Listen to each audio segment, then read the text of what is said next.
বলে ও আবু যর গেফারি,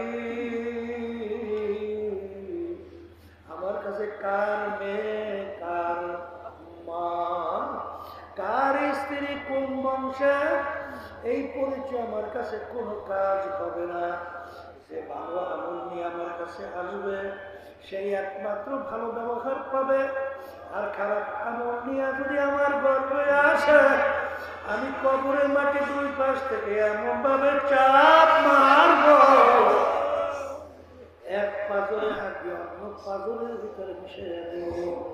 আমার কাছে কোনো খাতির হবে